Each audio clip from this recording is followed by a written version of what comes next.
নমস্কার, আমার নাম সঞ্জয় সাউ। আমার company Spring Hill Packers and Logistics. আমরা all over India packers and মুভার্সের সার্ভিস দিই। এর সাথে bike shifting, car shifting, office shifting, household shifting everywhere করি। লাস্ট 5 বছর থেকে আমরা এই সার্ভিসে যুক্ত আছি আর আপনাদেরকে সার্ভিস প্রোভাইড করছি।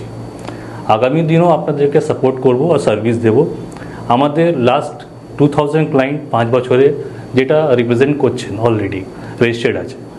তার সঙ্গেও আমাদের কিছু কিছু কর্পোরেট কোম্পানিও আমাদের সঙ্গে যুক্ত আছেন, like Coca Cola, like TCS, like Britannia. কিছু কোম্পানি অ্যাড হয়েছেন আমাদের সঙ্গে, আর আগামীকালও কিছু কোম্পানির সঙ্গে কথাও হচ্ছে যেটা আমাদের সঙ্গে যুক্ত হচ্ছেন। তো আমরা এটাই সাপোর্ট চাইব আপনাদের সঙ্গে। আপনারা প্রিভিয়াসলি যেই কোম্পানিতে কাজ করে রেখেছেন, যার থেকেও কথা বলেছেন, সেও সার্ভিস দিচ্ছে ভালো, আগামীকাল আমরাও সার্ভিস দিচ্ছি ভালো। তো আমি এটাই চাইবো কি আপনারা আমাদের সঙ্গে অ্যাড হন, আমাদের সঙ্গে সার্ভিস নিন। আর এই সার্ভিসটা দেখে আপনাকে প্রেজেন্টলি ফিল হবে কি একটা হোম সার্ভিস যে করছেন, ফেস টু ফেস যেটা সার্ভিস নিচ্ছেন, প্লাস আপনি যেটা কার সাথে কথা বলছেন, এটা প্রেজেন্টলি আপনার মনে ফিল হবে কি কোনো একটা রেপুটেড কোম্পানি থেকে কাজ করছেন আপনি। ধন্যবাদ।